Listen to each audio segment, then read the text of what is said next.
l'AFD en République dominicaine, elle est basée en gros sur trois grands axes. Un premier axe qui consiste à accompagner les transitions territoriales et énergétiques. Un second axe qui est lui axé plus sur les transitions sociales, accompagner les populations sur les services essentiels. Et puis un dernier axe qui est un axe plus économique et financier en relation avec les entreprises de microcrédit ou un certain nombre d'établissements bancaires que nous accompagnons à travers notamment la mise en place de lignes de crédit.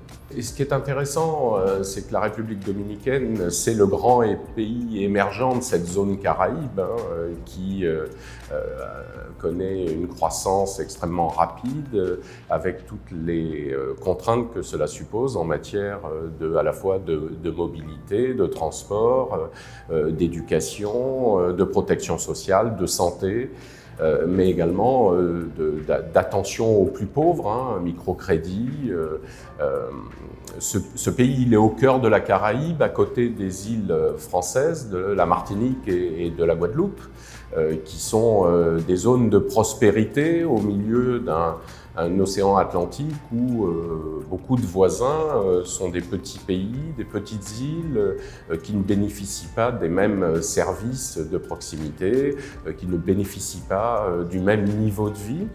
Donc pour nous, il est important de rapprocher la République dominicaine, de faire en sorte que la République dominicaine soit mieux comprise par nos territoires français, de la Caraïbe, puisse plus entrer en interaction dans tout un tas de domaines où je pense que les Dominicains ont un savoir-faire qui peut profiter aux îles françaises de la Caraïbe, également aux îles voisines, en matière notamment, je pense au tourisme, où la République dominicaine a un savoir-faire très important et de grande qualité.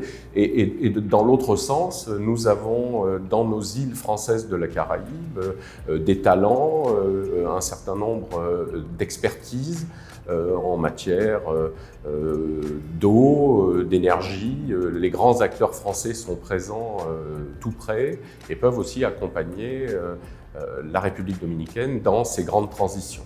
Donc je crois qu'il faut que le dialogue, qui est déjà ouvert, puisse s'accroître. Dans les énergies renouvelables, on a notamment, c'est un secteur dans lequel la France a des champions qui aujourd'hui rayonnent dans la Caraïbe. Je crois qu'on est en capacité aussi dans ces domaines d'apporter un vrai savoir-faire et une vraie valeur ajoutée. Vous avez raison, c'est un sujet très important, le traitement des déchets. C'est un sujet compliqué qui, dans les îles françaises des Caraïbes, reste aussi un sujet complexe, même si on a acquis une certaine forme d'expertise, puisqu'on bénéficie d'usines de retraitement, qu'on a fait depuis de nombreuses années des études qui peuvent profiter à la République dominicaine. Je sais que c'est un sujet, le traitement des plastiques, c'est des sujets en miroir avec les mêmes problématiques. Donc sur ces problématiques-là, il faut qu'on arrive à partager. Et l'AFD, par ailleurs, dans le monde, a une expérience relativement importante de ces sujets, notamment de traitement des déchets. Et on peut apporter également un regard nouveau, notre expertise pour accompagner dans la réflexion, une réflexion commune avec la République dominicaine pour savoir quels sont les grands axes sur lesquels on peut travailler ensemble. Dans les îles françaises de la Caraïbe, l'AFD, c'est une réalité depuis la départementalisation, c'est-à-dire depuis 1946. Puisqu'en fait, l'AFD dans la Caraïbe s'est installée dès la départementalisation pour accompagner la croissance de territoires qui ont choisi d'intégrer la communauté nationale il y a maintenant 80 ans. Et à ce moment-là, il a fallu que l'État accompagne les projets d'investissement, la structuration de l'économie. Et donc l'ancêtre de l'AFD, qui était la Caisse centrale de la France libre, dès 1946 et même un peu avant, avait déjà commencé à agir dans les territoires français de la zone. Donc je dirais qu'en Martinique, en Guadeloupe ou en Guyane, un peu plus loin, ou à Saint-Martin, l'AFD et son ancêtre est présent depuis toujours. Dans la Caraïbe, notre action est plus récente. puisque en République dominicaine, cela fait maintenant 22 ans que nous sommes installés avec notre filiale Proparco. Je crois que nous avons une action résolue, déterminée.